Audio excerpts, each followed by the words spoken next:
Bismillahirrahmanirrahim. Assalamualaikum dan selamat petang semua. Apa khabar? Alhamdulillah, hari ini kita bersua lagi dalam ruangan Itu Kotor bersama saya, Hisham Abu Hassan. So Alhamdulillah juga hari ini saya telah mencuba untuk membuat live ni sebanyak 3 kali. Ini adalah kali ketiga. Percubaan pertama tadi digagalkan oleh yang pertamanya gagal sebab kamera saya tiba-tiba hang. So saya terpaksa membatalkan live tadi. So percubaan kedua digagalkan oleh kesilapan saya kerana tidak meletakkan mic pada tempat yang betul. Akibatnya saya seolah-olah bercakap seorang diri tanpa ada suara saya didengari di ruangan maya ini. So ini percubaan ketiga. Semoga dipermudahkan oleh Allah untuk kita bersembang-sembang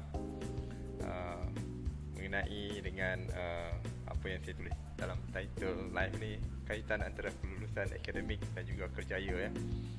Cuma sebelum saya pergi kepada topik itu, Alhamdulillah juga hari ini kita dah masuk hari ke-17 Ogos, dan juga hari ini adalah 8 Muharram. So insyaAllah besok kalau siapa-siapa yang ada kesempatan, boleh kita sama-sama untuk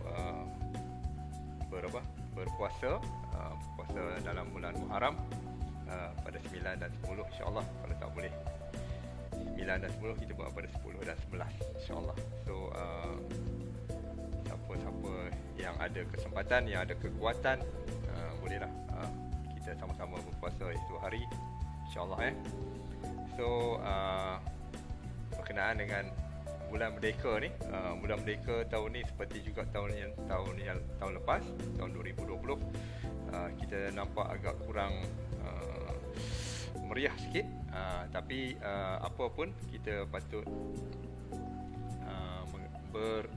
berbesar hatilah kerana kita berada di dalam negara yang sudah merdeka. Kerana kemerdekaan ini adalah hasil daripada usaha penat lelah orang-orang yang terdahulu daripada kita, yang membuat, yang berkorban segala-galanya untuk bukan setakat wang ringgit, malahan berkorban nyawa untuk mendapatkan kemerdekaan ini. So dengan itu kita sama-samalah sedekahkan Al-Fatihah kepada orang-orang yang terdahulu daripada kita, yang telah sama-sama berjuang, yang telah berjuang dengan penuh sampai ke titisan darah terakhir untuk mendapatkan kemerdekaan negara kita pada 60 tahun lebih ya. Sebab tahun ni tahun yang ke-64 kan. So bolehlah nanti sama-sama sedekahkan Al-Fatihah ke, insyaAllah, supaya ada ada manfaat untuk kita dan juga untuk kita semualah insyaAllah. So hari ini saya mengambil kesempatan ni untuk nak bersembang berkenai tajuk yang saya tulis tu adalah kaitan antara kelulusan akademik dan juga kerjaya. Sebenarnya umur saya sekarang dah 47 tahun. So saya sudah melalui zaman pekerjaan hampir kepada, kalau ikutnya daripada tahun 98 sampailah sekarang lah. So daripada situ saya dapat simpulkan beberapa benda yang saya boleh katakan mengenai kaitan antara kedua ni lah. So di Malaysia ni terdapat, kalau kita cakap tentang, first kali kita kena faham apa itu maksud kelulusan akademik lah. So dalam dekat Malaysia ni kita memang ada, kalau siapa-siapa yang seusia saya ataupun lebih kurang dengan saya, kita mesti akan melalui contoh zaman SRP, betul, kelulusan akademik juga tu. Kemudian zaman SPM, kelulusan akademik juga. Kemudian mungkin ada juga yang menempuh diploma ataupun sijil-sijil, kemudian pergi kepada degree, kemudian ada juga yang lebih lagi pergi kepada master dan juga PhD. Mungkin ada juga yang lebih lagi double degree, double master, double PhD kan. So So semua itu adalah kelulusan akademik. So kelulusan akademik ni penting ke tidak? Yang persoalan mengenai penting ataupun tidak tu kita akan cuba saya akan cuba ulaskan dekat hujung-hujung nantilah. So kita tengok pula apa itu kerjaya. Apa maksud kerjaya ni? Kerjaya ni macam-macam lah. Kalau dekat Malaysia ni macam-macam ada. Bukan dekat Malaysia saja, mungkin dekat dunia ni memang hampir sama saja. Kita memang ada pelbagai kerjaya. So kerjaya ni adalah, in other words, sebenarnya kerjaya ni adalah satu daripada boleh saya katakan satu cara untuk sebenarnya untuk kita mendapatkan pendapatan sebenarnya, kan. Ada kerjaya sebagai seorang doktor, ada kerjaya sebagai seorang lawyer, ada kerjaya sebagai seorang rider, kan. Ada seorang kerjaya sebagai seorang banker, kerjaya sebagai seorang accountant, kerjaya sebagai seorang pembina rumah, kan. Macam-macam kerjaya ada. So apa sekalipun kerjaya ni sebenarnya dia akan pergi kepada untuk mendapatkan punca pendapatan, betul tak? So boleh kalau katakan, kalau kita dah mula nampak macam tu, sebenarnya kaitan antara kedua ni, kalau katakan kaitan kelulusan akademik dan juga kaitan kerjaya ni, kelulusan akademik ni adalah saya simpulkan sebagai salah satu kunci untuk kita buka pintu kerjaya sesuatu kerjaya tu. Contohnya kalau kita ada kelulusan SPM, mungkin hanya beberapa pintu saja kita boleh buka.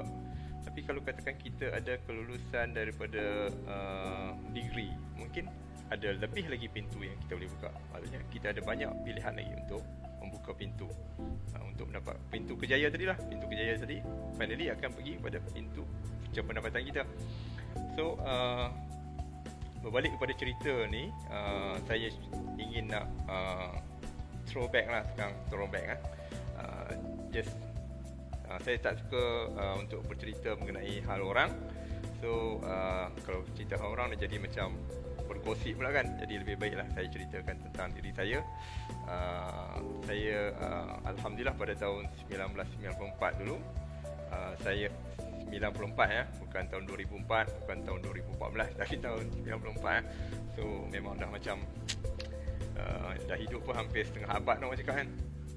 So tahun 94, alhamdulillah rezeki Allah, saya dibenarkan untuk melanjutkan pelajaran ke Jepun, negara matahari terbit. Kemudian dan diletakkan di Niigata University Jepun, satu bandar, satu dia panggil Keng, satu prefecture. Dia ada 40, kalau tak salah saya ada 46 ke 47 Keng dekat Jepun ni. So saya terletak dekat bahagian timur, sebelah barat lah, barat yang menghadap ke Korea apa semua, kan. Jadi di situ adalah Niigata, sebelah utara Pulau Honshu. So saya berada di situ daripada tahun 1994 sehinggalah tahun ke 1998 lah. So daripada planning dia untuk tahun pertama sampai tahun keempat berada di situ. So saya, apa yang best itu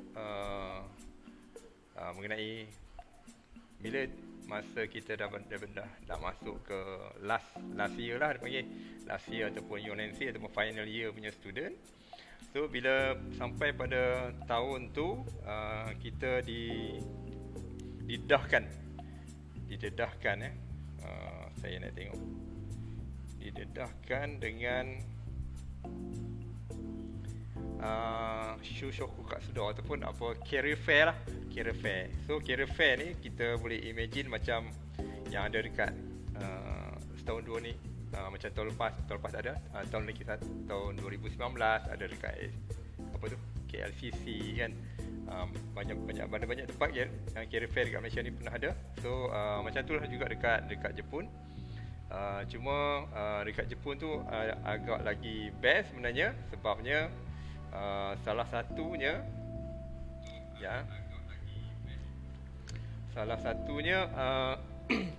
macam kebanyakan kami ryugakse ni ataupun foreign student ni, so bila waktu career fair ni sebenarnya waktu yang sangat exciting lah, sangat teruja, sebabnya boleh menjana pendapatan sebenarnya pada waktu tu. So pada waktu tu selalunya lah kita boleh dapat extra income. Sebabnya kalau dekat Jepun ni dia praktis, bila kita pergi interview dengan sesuatu syarikat tu, sebenarnya syarikat tu bagi kita allowance daripada, contoh allowance untuk perjalanan, allowance untuk penginapan. So dengan cara tu sebenarnya kami ni kebanyakan Malaysia student lah, tapi saya tak pastilah negara lain buat ke tidak, tapi kebanyakan Malaysia student dia akan ambil kesempatan ni untuk buat duit sebenarnya. So kita dengan pergi interview kita dapat duit. Tapi nak dapat duit tu pun bukan kena ada strategi lah juga.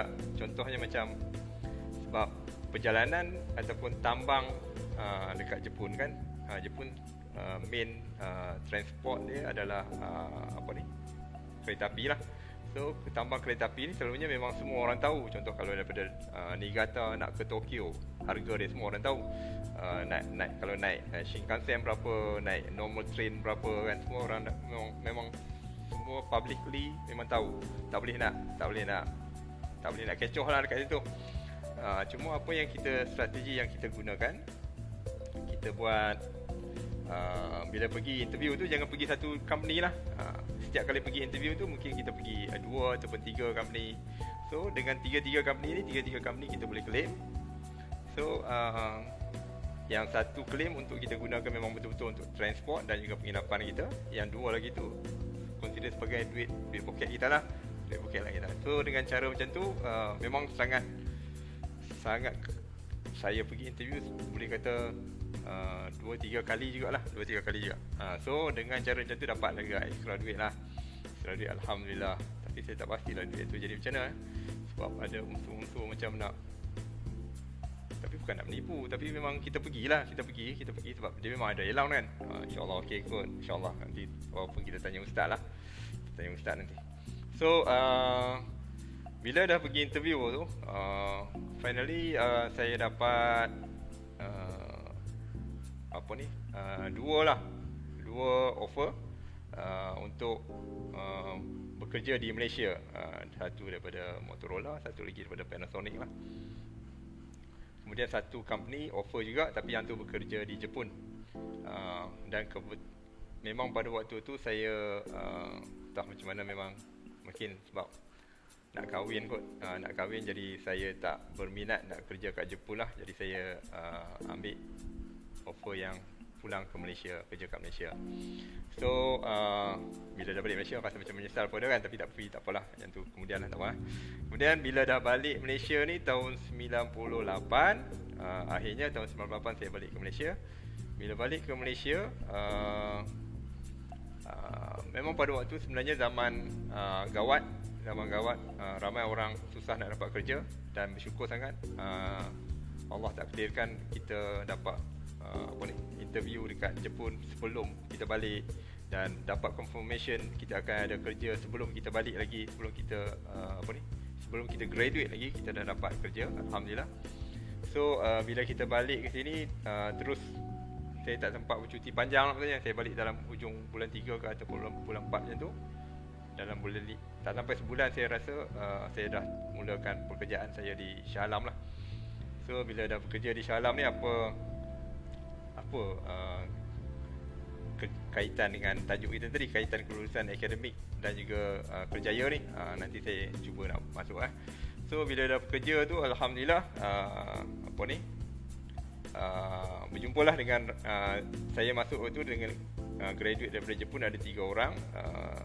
2 orang ditugaskan dekat Sungai Way. Kebetulan company tu nama boleh sebut lah kan. Company tu nama Panasonic. Waktu tu bukan nama Panasonic, nama Matsushita. Jadi dia ada dua branch lah, satu di Sungai Way, satu lagi di Shah Alam. Jadi saya ditugaskan dekat Shah Alam lah. So bila masuk dekat Shah Alam site tu, factory tu, so saya alhamdulillah saya berjumpa dengan ramai orang yang baik-baik dekat situ. Terutamanya saya punya direct superior saya, Encik Wahid, Wan Ning kan, Kamar Zaman, arwah Abu Bakar, Tarmizi, Dola, dan juga bos ada nama Harbhajan Singh kan. So dan Allah Ya Rahmah Noziah ada juga. Berjumpa dengan orang-orang yang baik-baik. So alhamdulillah banyak tunjuk ajar daripada mereka. Bila kita baru ni biasalah kan. Tapi finally walaupun kita baru, tiba-tiba kita dapat peluang untuk pergi ke Jepun balik. So pergi Jepun balik tu saya sangat teruja lah pada waktu tu. Sebabnya saya inilah ni gambar saya. Saya dipilih mungkin sebab kebolehan kita untuk bertutur dan juga memahami bahasa Jepun. So saya dipilih berdasarkan tu atas tiket electrical engineer lah. Saya pergi kat sana atas tiket electrical engineer. Sebab lupa nak cakap tadi, saya memang ambil electrical and electronic dekat Niigata University. Saya pergi atas tiket tu lah sebagai electrical engineer bersama dengan seorang lagi mechanical engineer dan juga seorang supervisor production lah. So kita pergi ke sana untuk tujuan kita nak ambil balik mesin ni. Mesin ni kita nak balik sebagai satu production line yang baru dekat factory itulah. So alhamdulillah bila pergi tu seronok sebab rasa macam balik kampung pun kan. Dah lama kita berada kat sana daripada tahun 94 sampai 98. Kemudian kita sekejap saja balik Malaysia. Dalam tak sampai setahun lepas tu kita dah pergi balik ke Jepun. Saya rasa sangat best lah, sangat seronok lah. Banyak saya belajar kat situ. Sebab sebenarnya semua benda baru. Inilah antara kaitan antara kelulusan akademik dan juga kerjaya tadi tu.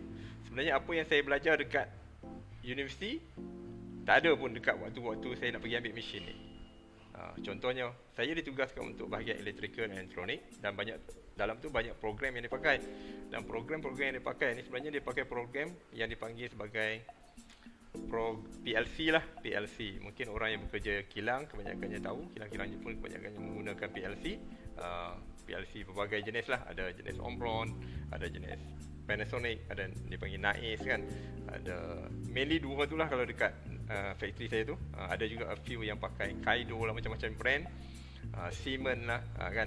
So ada macam-macam, tapi yang majoritinya adalah yang tadi, yang dua yang saya sebut tadi, Omron dan juga Panasonic tu lah.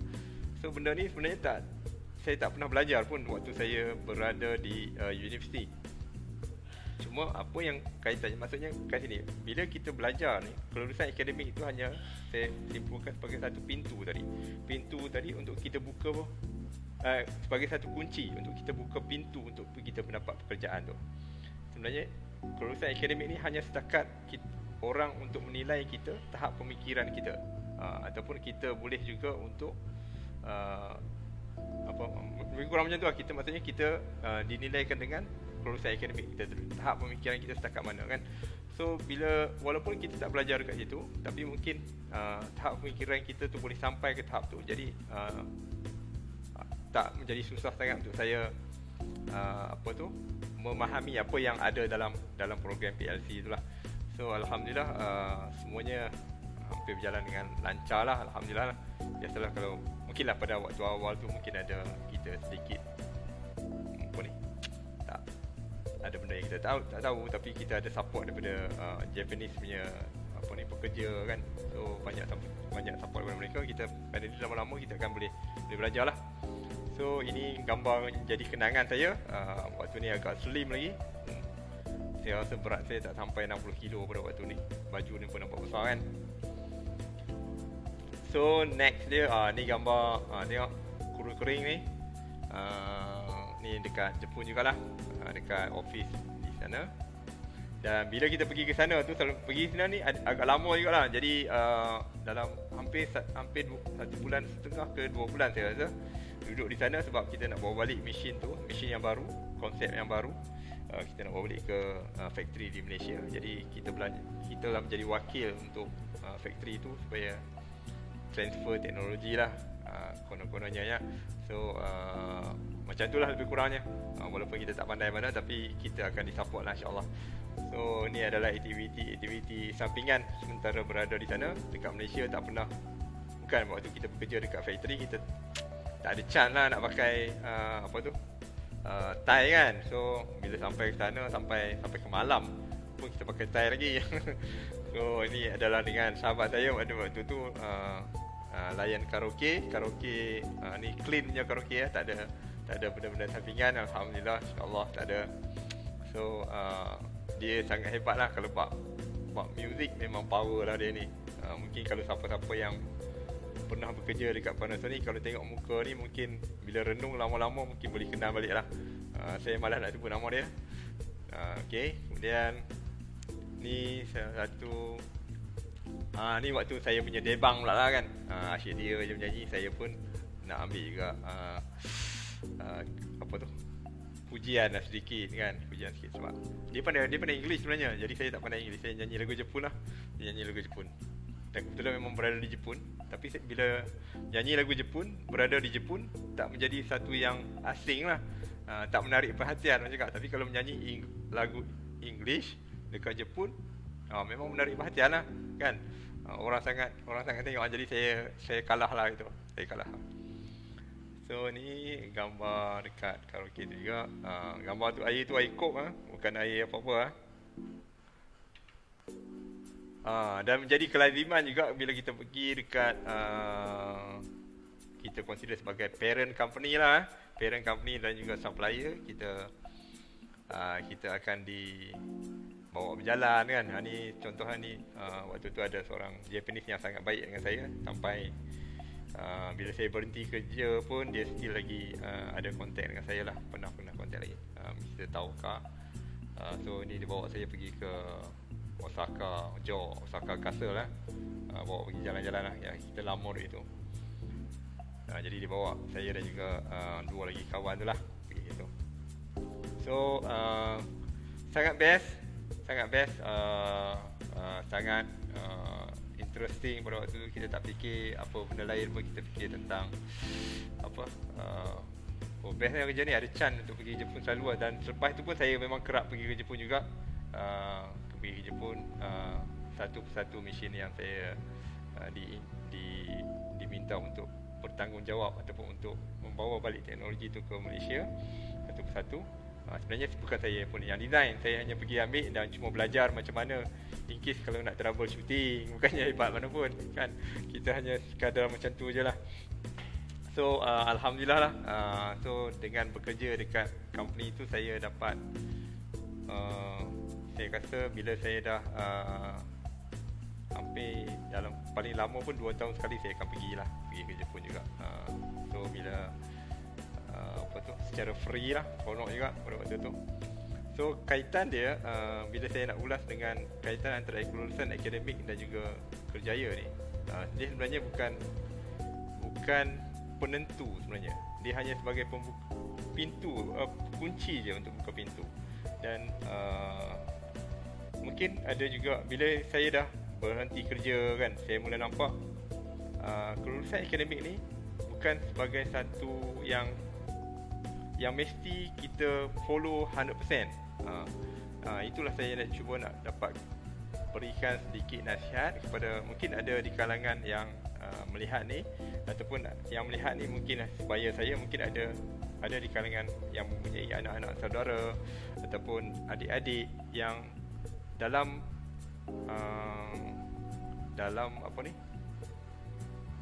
waktu sedang mencari kerja, contohnya.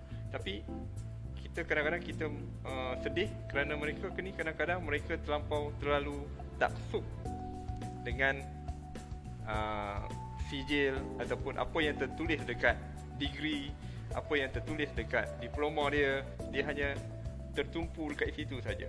Sedangkan dia bukan macam tu sebenarnya. Untuk long run, saya banyak melihat orang-orang yang sangat sukses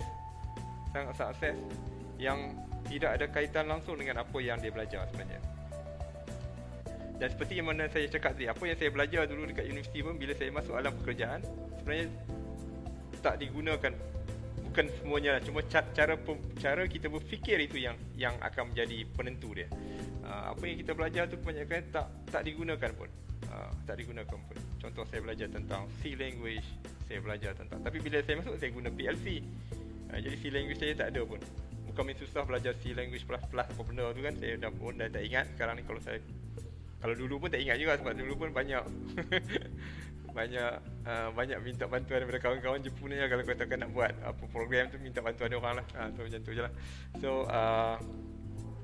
Alhamdulillah juga. So apa yang saya cuba nak sampaikan dekat sini, kita jangan terlampau taksub dengan apa yang tertulis dekat degree kita, dekat diploma kita, dekat CJ kita. Kerana itu bukannya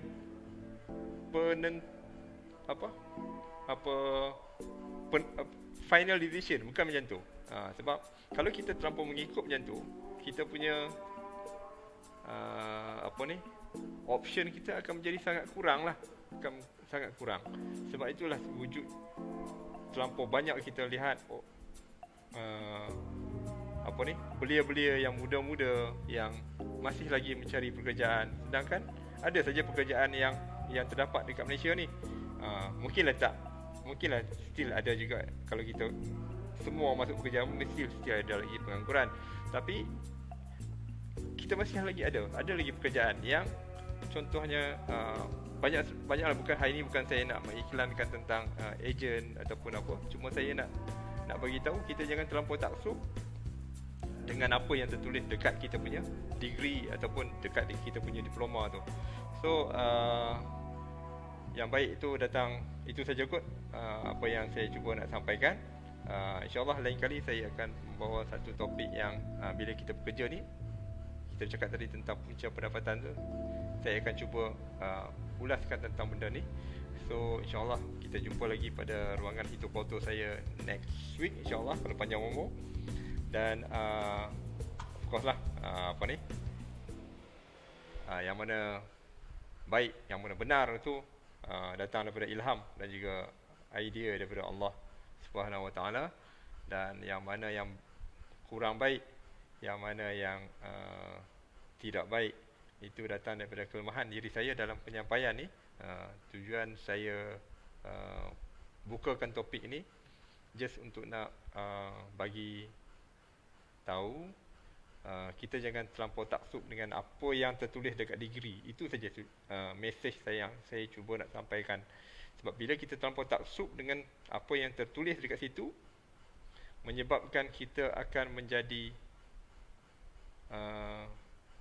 too selective. Bukan selective maksudnya, kita punya option, kita punya pilihan kita akan menjadi sangat kurang. Malah mungkin juga pilihan kita langsung tak akan ada. Bila tak akan ada, kita akan terus dalam keadaan menganggur dan akan menyebabkan berbagai-bagai masalah-masalah. Kemudian ada stres kan, mungkin macam-macam dia akan wujudkan benda-benda yang lain di kebelakangan hari. So pesanan saya lagi sekali, jangan taksub. Dianya degree itu hanya sekadar untuk kita gunakan sebagai satu kunci untuk kita buka beberapa pintu yang ada. Pilih banyak pintu yang ada sekarang ni, dengan apa yang kita ada tu kita boleh buka banyak pintu. So itu sahaja. Wabillahi taufik wal hidayah. Wassalamualaikum warahmatullahi taala wabarakatuh. Semoga kita berjumpa lagi pada minggu depan insya-Allah. Assalamualaikum warahmatullahi taala wabarakatuh.